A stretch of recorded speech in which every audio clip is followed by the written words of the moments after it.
a few years ago, maybe not a few, a couple years ago, I was at a ClickFunnels conference and they were talking about you need to produce content consistently.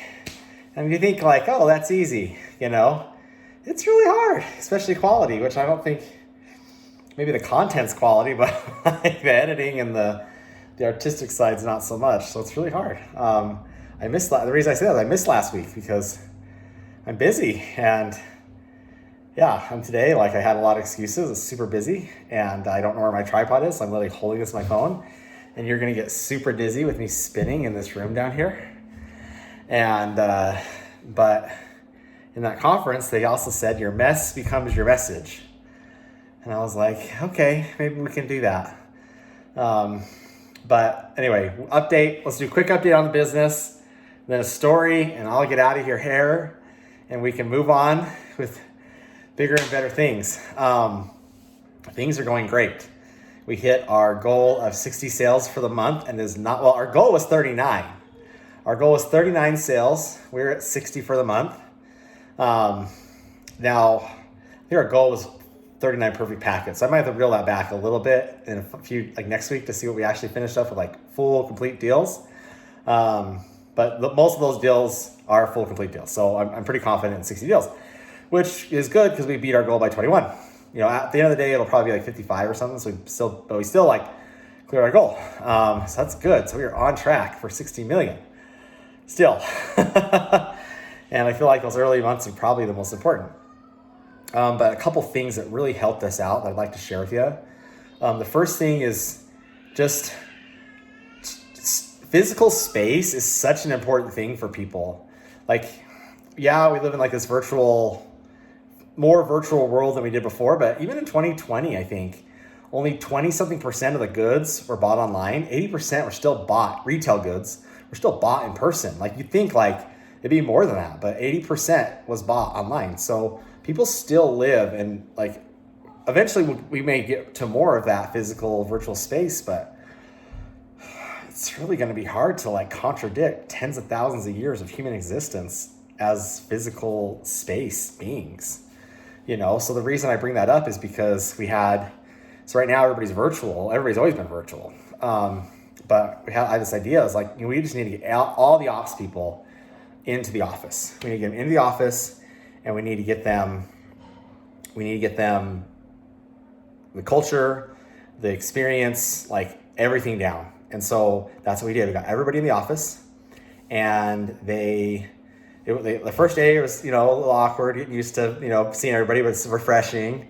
And then by the third day, it was really good. So what we did is we back that up. We found an Airbnb. It was pretty reasonably priced, a big one, basketball court and all that stuff. And we rented out the whole place. And the goal was to say, okay, right now our average install timeline for our direct guys that are in market, that are choosing where they sell is 26 days. It's 26 days. For the out of market guys that are selling virtually because they're all over the place, it's 36 days. So he said, what if we could bring that complete average down to 30? That was the goal. And so we did a few really cool things to do that. I don't know, I want to share, but I know my competitors are going to use it, so I'm not going to share it. Sorry. But anyway, it was an amazing cultural experience, bringing everybody together. There's a lot of things we did. But yeah, like everybody came out of it just super pumped, really refreshed, ready to go, like get to work. New standards is great. So that was awesome. That was definitely the highlight of the last couple of weeks, in addition to hitting our goals. But the one thing I wanted to share today was about that just like kept on going in my head. Like I just felt like I needed to share it, was the ability to like still work when you're tired. Like right now I did not feel like running today, but like I ran a 50 miler in August. And so I have to put in the work. If you don't put in the work, like you can pull a 5K out of nowhere. It's easy. You can probably even do a marathon out of nowhere. A 50 mile, like I could probably do that. It wouldn't be fun though. It'd be really long. So like if I put in the work now, it's gonna pay off, right? So it's like you gotta get out super hot and run.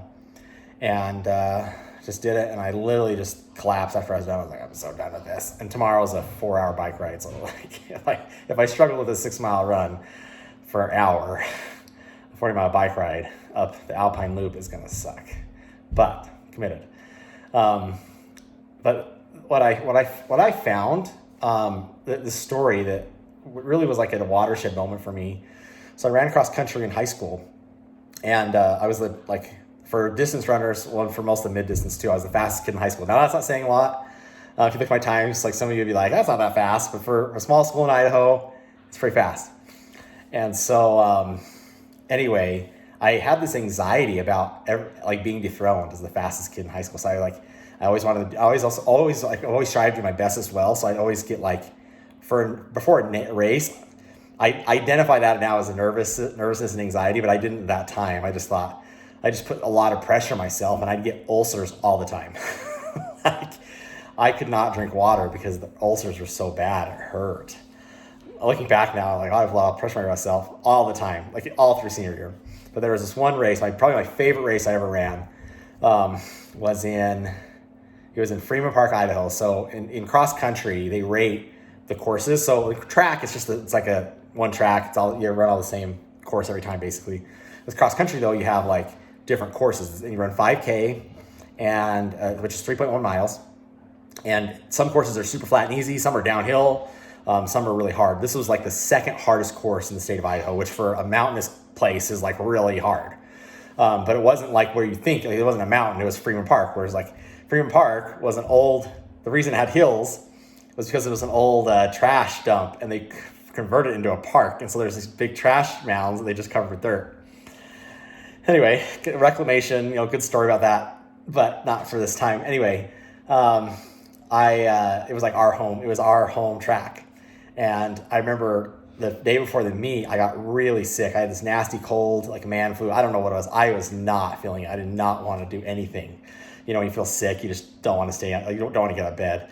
But like I had this commitment to like at least race. But I was so sick that the idea of like winning, I knew I probably couldn't win. At least I'll be the best of my team. And this one kid was always got Curtis was always gunning for me, Curtis Elliott. And he's always number 2, and he really wanted to beat me. So we started off the race, and we got to the race, and he saw that I was sick, and high school boys have no mercy sometimes. And he goes, Cody, today's the day I'm gonna beat you. And I literally look at him, I had like zero, like total apathy, zero care. I was like, yeah, Curtis, you probably will beat me today. I just don't care. And he was kind of taken aback. So the race starts, and I started off slow. I was like, I just want to finish the race and keep it easy, like normal pace.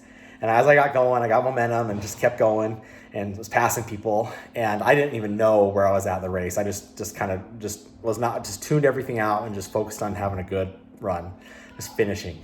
And I remember I get emotional when I say this. I usually on cross country, I started my sprints around 100, 150 meters left. Something inside me rose up. And we had our theme that year for cross country was you don't know your limits till you break them. And I was I don't know, it just was like a vision in my head was it just that, the words appeared before me, I swear. And I was he's like, you don't know your limits before you break them. And I was I am gonna dominate.